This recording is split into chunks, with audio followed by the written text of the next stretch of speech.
कि दूसरा मणि है, सत तो बहुत, वो वास्तव में सत होता है। सोई भुजंग जाके मणि है। और वो क्या कह रहे और सकल सब सावन के डोले और सब केचुआ के समान, शायद बता दीजिए, केचुआ के समान है, इनकी कोई इज्जत नहीं। गुण का भेद है न्यारा न्यारा, जानेगा कोई जाना हारा, कोई जाने हारा। सोई मेर सुमेर उजागर, पर्वत पहाड़, सोई मेर सुमेर उजागर, अष्टधात निवासा, जिसमें अष्टधात निवास करती है, पहाड़ वो होता है। बात बाकी सोई मेर सुमेर उजागर, अष्टधात निवासा, और सकल पाखान बरोबर, टाकी अग्नि प्रकाशा, केवल छेड़ी हथौड़ी मारे और केवल आग निकलती है। वो पहाड़ नहीं, पहाड़ वो है जिसमें अष्टधात निवास करती है। सोई मेर सुमेर उजागर, अष्टधात निवासा, और सकल सब पाखान बरोबर, टाकी अग्नि प्रकाशा। गुण का भेद है न्यारा न्यारा, जाने का कोई जाना भारा। कहा कबीर सोई जन गुरुआ, संत वो है कहे कबीर सोई जन गुरुआ, नाम भजन अनुरागी, जो नाम और भजन में अनुराग रखने वाले हैं वो तो संत और गुरुजन है। सोई कहे कबीर सोई संत जन गुरुआ, नाम भजन अनुरागी, और सकल सब साहेब का पाना, देखो तत्व विचारी। गुण का भेद है न्यारा न्यारा, जानेगा कोई जाना हारा, कोई जानने वाला। इसके गुण श्रेष्ठ होने चाहिए। अपने जीवन में गुणों को लाओ, अच्छे गुण ले आओ तो बात बनती है, नहीं तो फिर बनती नहीं है। आज रानी इंद्रमती हाथ जोड़ के बोली, इतना सुंदर सब कुछ है, इतने सुंदर आप महान राजा हैं, राज भी अच्छी है, आप भी अच्छे हैं, सब अच्छा है, लेकिन आपके पास भक्ति नहीं है। और जहां भक्ति नहीं है वो मनुष्य, वो जीवन बिल्कुल निस्वार्थ हो जाता है, कोई नहीं। राजा चंद्र जब प्रेम बस में तो थे, लेकिन फिर भी राजा तो राजा, वो बोलो कहाँ लाग रखो, अब हम पे ना, जिसने किया नहीं है, जिसने भक्ति की नहीं है, उसको भक्ति भार समझ में आती है, उसको बहुत बड़ा पहाड़ लगता है। कुछ लोग तो एक ही हमारे राजा भक्ति कर रहे थे, कई जगह चुके, हम तो रोज लोगों के बीच में रहते हैं, कहूँ बहुत से लोग तो एक ही मार दिया जाए, भक्ति कर ले रहे तो सवेरे हनाएं तो पहले,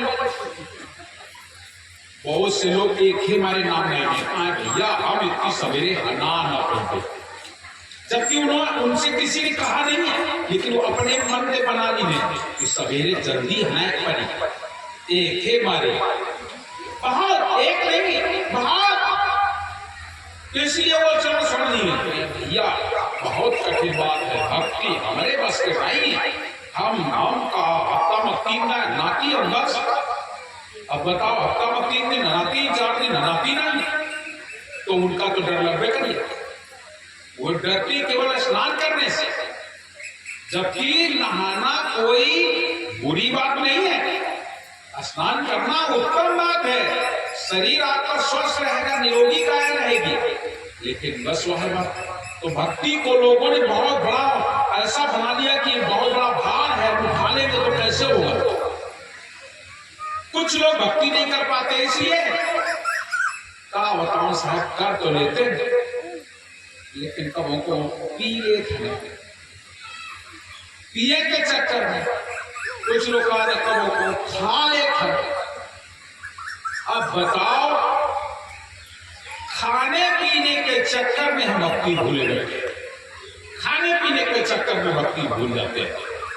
कब आऊं रोज वाले वो नहीं, कब अब कब वो वाले अगर खाने पीने वाले, और उनको छोड़ने के लिए कोई तकलीफ नहीं, छोड़ सकते, तो कब होगा, लेकिन धर्म तो भ्रष्ट हो गया, धर्म तो भ्रष्ट हो गया। इसलिए ऐसे लोग भी भक्ति से डरते, वो लोग फिर मेरे नहीं आओ गुजरात है, कैसे जान हमारे पास लोग आने से क्यों डरते हैं, इसीलिए डरते हैं। साहेब के पास न जाते, ये बहुत खतरनाक है। सही तो होता केवल ही नहीं, जन तो तुम लोग फिर आ जाता, क्योंकि यहाँ तो घर है, घर जैसा माहौल बन गया। छोटे छोटे लड़का बिटिया सब उनका यह नहीं पता कि साहब है कि हमारे गांव के आए कि घर के आए, कोई फर्क नहीं पड़ता, सब एक साथ है।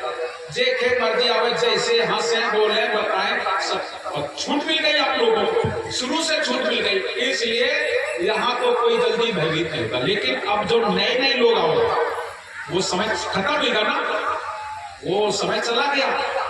सन 97 के बाद का जो 2000 तक का समय था वो एक बहुत विशाल बहुत सुंदर समय था।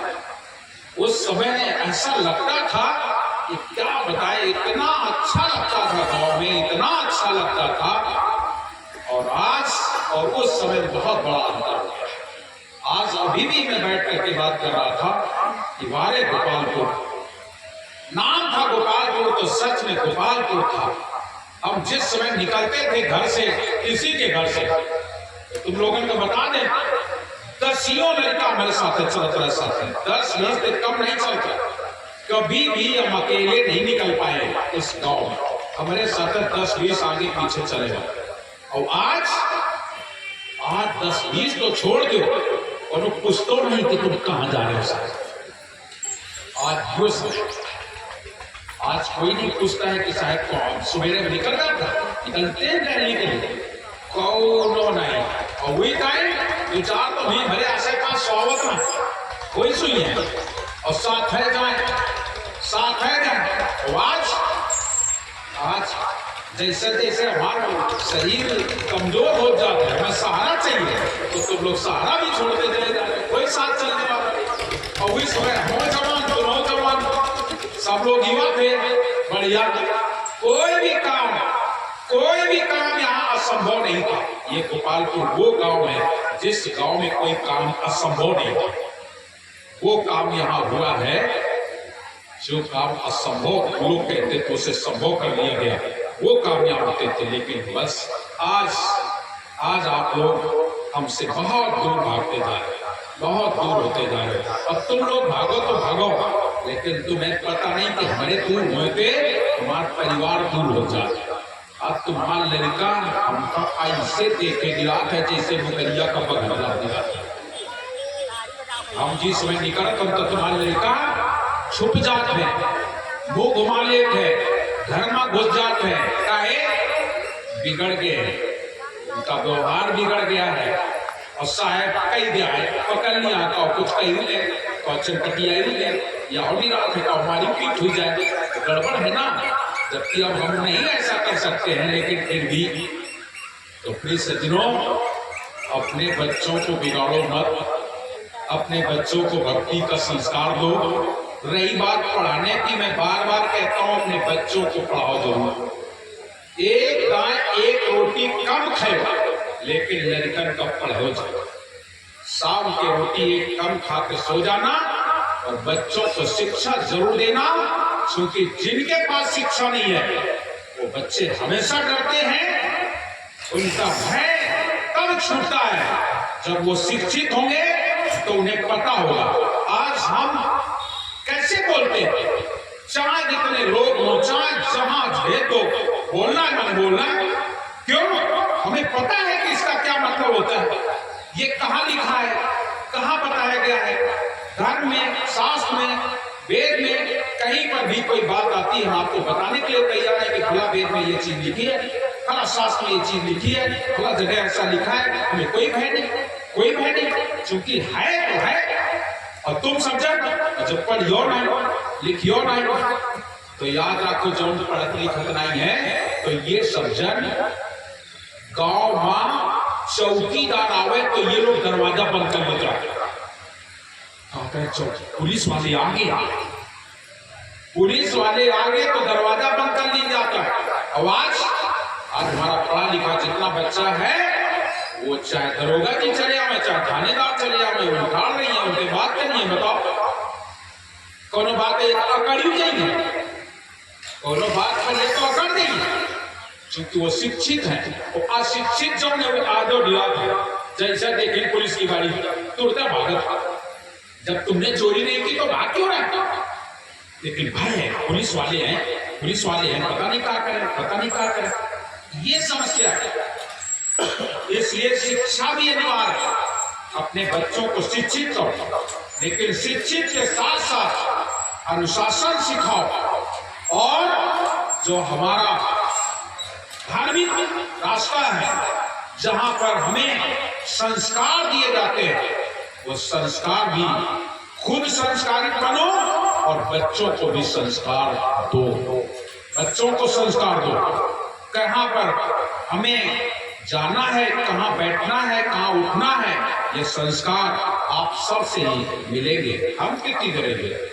हम आपके यहाँ आए, रहे, थोड़ी देर बातें हुई, चले गए, तो सुना भी दिया, लेकिन आपके बच्चे आपके साथ परमानेंट रहते हैं। इसलिए स्वयं संस्कारित बनो और दूसरे बच्चों को भी संस्कार दीजिए। संसार में सब कुछ मिल जाता है, लेकिन संस्कार नहीं मिलते हैं, और संस्कार तुम्हें खुद देने पड़ते हैं। संस्कार की जिम्मेदार आप खुद होते हैं। भक्ति, भजन, सत्संग अगर आपके जीवन में आ गया तो वो बच्चा मरते दम तक कभी भूल नहीं सकता, अगर उसके जीवन में एक बार अच्छे संस्कार पड़ गए तो प्रिय सज्जनों, रानी इंद्रमती ने जब ये बात कही कि हे प्राणनाथ, भक्ति होनी चाहिए, राजा चंद्रविजय बोले, हम राजा आदमी, तमाम लोग मिला वाले, न्याय अन्याय होने वाला मेरे सर से होने से, लेकिन इतना जरूर मैं कहूंगा कि तुम्हारा अगर इच्छा हो तो तुम कर सकते। अब रानी इंद्रमती, हम कर सकते हैं? हाँ, तुम कर सकती हो। जो भी तुम्हें जरूरत हो, तुम्हारे लिए दरवाजा खुला। खूब खर्चा करो, खूब भक्ति करो, जहां जाओ तहां जाओ, सत्संग, हम तुमसे कुछ न कहते। ये भी एक बहुत बड़ी बात है।